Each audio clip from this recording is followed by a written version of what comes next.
माता सीता अपने पूर्व जन्म में कौन थीं? मर्यादा पुरुषोत्तम प्रभु श्री राम की धर्मपत्नी माता सीता, जिन्हें लोग जानकी, मैथिली, वैदेही और ना जाने किन किन नामों से जानते हैं। माना तो ये भी जाता है कि माता सीता देवी महालक्ष्मी का अवतार है। लेकिन क्या आप जानते हैं कि माता सीता ने राजा जनक के घर में क्यों जन्म लिया? अपने पूर्व जन्म में कौन थी माता सीता? जब जब धर्म की हानि होती है और पाप बढ़ता है, तब तब भगवान धरती पर प्रकट होते हैं। ये संपूर्ण सृष्टि भगवती जगदम्बा की ही माया है। आज से कई वर्ष पूर्व त्रेता युग में एक समय भगवान श्री हरि विष्णु क्षीरसागर में योग निद्रा में लीन थे और देवी लक्ष्मी प्रभु के चरण दबा रही थीं। तब भगवती लक्ष्मी ने श्री हरि के हृदय में विराजमान होकर प्रभु से प्रार्थना करी कि मैं पृथ्वी लोक पर कुछ समय के लिए जाना चाहती हूँ। और इस प्रकार श्री हरि की स्वीकृति लेकर देवी लक्ष्मी पृथ्वी लोक के भ्रमण पर चली गई और वहां देवी की भेंट देवताओं के गुरु बृहस्पति से हुई। देव गुरु बृहस्पति ने मां से इच्छा प्रकट की। बोले, हे महामाया, देवताओं के उद्धार और असुरों के विनाश के लिए आप मेरे कुल में जन्म ले। इस प्रकार देवी लक्ष्मी ने बृहस्पति के पुत्र ब्रह्मऋषि कुशध्वज की पुत्री के रूप में जन्म लिया। अपने जन्म के कुछ समय बाद ही उस कन्या को वेदों का ज्ञान हो गया था, इसलिए उस कन्या का नाम वेदवती रखा गया। वेदवती एक बहुत ही सुंदर कन्या थी, जो भगवान विष्णु की परम भक्त थी। वेदवती अपनी भक्ति में इतनी लीन हो गईं कि भगवान विष्णु से प्रेम करने लगी। अपने मन में श्री हरि से विवाह की इच्छा लेकर कठोर तपस्या करने लगीं।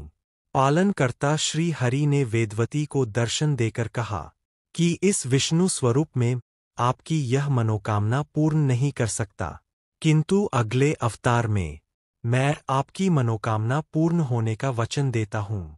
पर देवी वेदवती तो पुनः श्री हरि के ध्यान में लीन हो गईं और फिर एक बार उस स्थान पर परम शक्तिशाली असुर रावण वहां से गुजर रहा था और उसकी नजर वेदवती पर पड़ी। रावण ने वेदवती से विवाह का प्रस्ताव रखा और वेदवती के अस्वीकार करने पर उसने वेदवती के केश पकड़कर अपमान करना चाहा, किंतु परपुरुष का स्पर्श पाते ही वेदवती ने तत्काल अपनी देह को भस्म कर रावण को श्राप दिया कि मेरे ही कारण तेरी मृत्यु होगी, मैं ही तेरे अहंकार और संपूर्ण कुल का सर्वनाश करूंगी। फिर क्या था, वेदवती ही अपने अगले जन्म में मिथिला नरेश जनक की पुत्री सीता के रूप में प्रकट हुईं। मिथिला नगर में भयंकर अकाल के कारण जब सूखा पड़ गया, तो वहां के दुख दूर करने मिथिला नगर में साक्षात भगवती लक्ष्मी स्वरूपा वेदवती ने अवतार लिया। देवी लक्ष्मी धन, वैभव और ऐश्वर्य की देवी है, जिनके आगमन से सुखों के भंडार भरते हैं। त्रिकाला दृष्टि रखने वाले ऋषि मुनियों ने राजा जनक को सोने के हल से खेत जोतने को कहा, जहां मिट्टी के भीतर से सोने और मणियों से जड़े सूप में एक कन्या मिली, जिनका नाम सीता रखा गया। राजा जनक की पुत्री होने के कारण माता सीता को जानकी नाम से भी संबोधित किया जाता है। उस कन्या के जन्म लेते ही वर्षा होने लगी और हरी-हरी खेती सरसर लहराने लगी। राज्य में धन वैभव बढ़ता गया। जिस दिन माता सीता का जन्म हुआ, उस दिन वैसाख मास की शुक्ल पक्ष की नवमी तिथि थी, जिसे आज हम सीता नवमी के नाम से जानते हैं। माता सीता के जन्म के कुछ समय बाद राजा जनक और रानी सुनयना के गर्भ से 3 कन्याओं ने जन्म लिया, जिनका नाम मांडवी, उर्मिला और श्रुतकीर्ति रखा गया। ये तीनों माता सीता की बहन थीं। आगे चलकर भगवान श्री हरि विष्णु ने अपने वचन अनुसार श्रीराम के अवतार में सीता स्वयंवर में धनुष भंग कर माता सीता को अपनी पत्नी रूप में वरण किया, तो वही माता सीता की बहन मांडवी का विवाह श्रीराम के भाई भरत, उर्मिला का लक्ष्मण और शत्रुघ्न का श्रुतकीर्ति से संपन्न हुआ। अब यहाँ से दूसरी कहानी को सुनिए। महाभारत काल के अनसुने रहे से महाभारत को इतिहास का सबसे बड़ा धर्म ग्रंथ माना जाता है, क्योंकि यह हिंदुत्व और भारत की गाथा है। इस ग्रंथ में तत्कालीन भारत, जिसे आर्यावर्त के नाम से जाना जाता था, उसका समग्र इतिहास वर्णित है।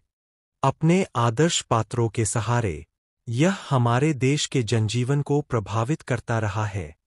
इसमें सैकड़ों पात्रों, स्थानों, घटनाओं तथा विचित्रताओं व विडंबनाओं का वर्णन है। महाभारत में कई घटना संबंध और ज्ञान विज्ञान के रहस्य छिपे हुए हैं।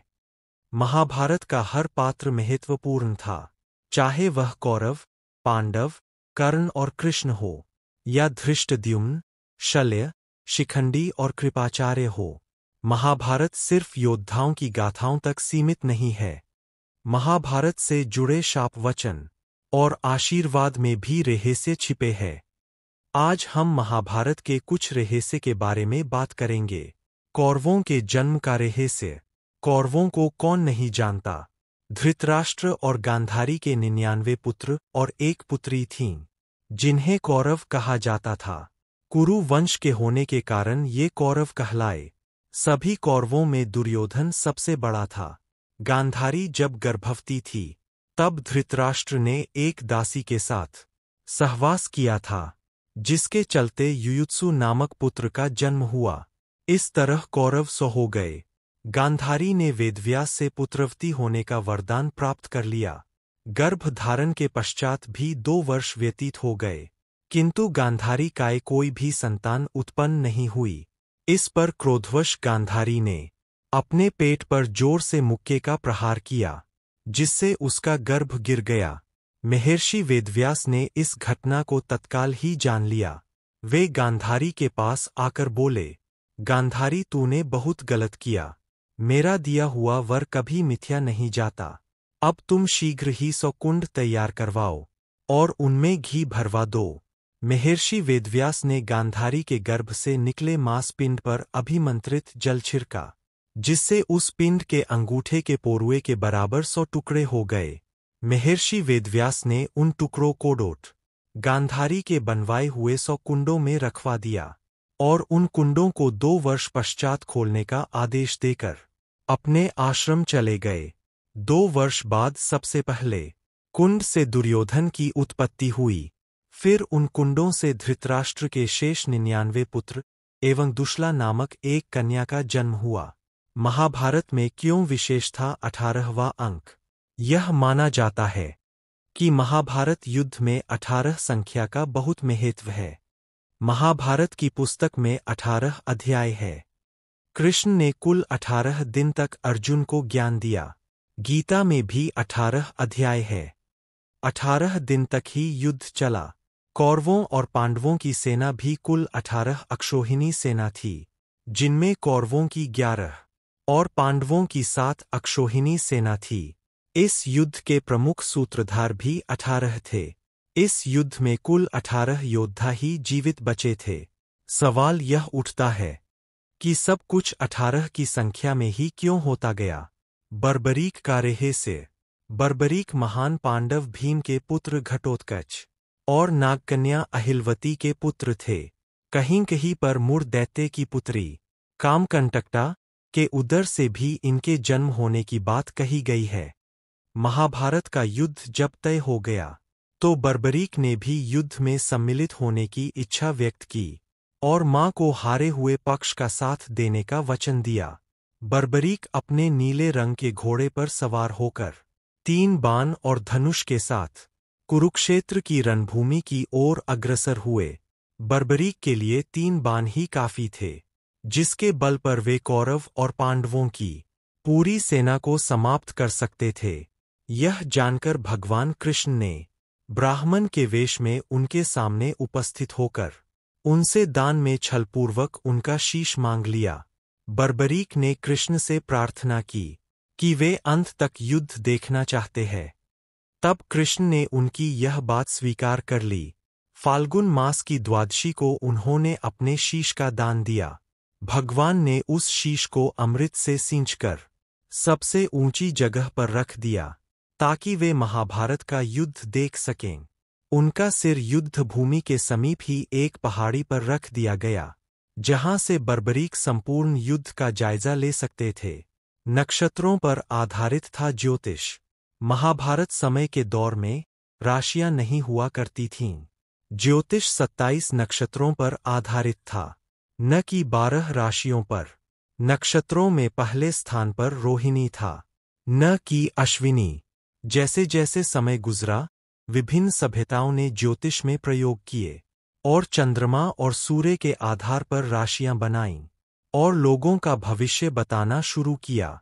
जबकि वेद और महाभारत में इस तरह की विद्या का कोई उल्लेख नहीं मिलता, जिससे कि यह पता चले कि ग्रह नक्षत्र व्यक्ति के जीवन को प्रभावित करते हैं। महाभारत के युद्ध में विदेशी भी शामिल हुए थे। इस आधार पर यह माना जाता है कि महाभारत प्रथम विश्व युद्ध था। 28वें वेदव्यास में लिखी गई थी महाभारत।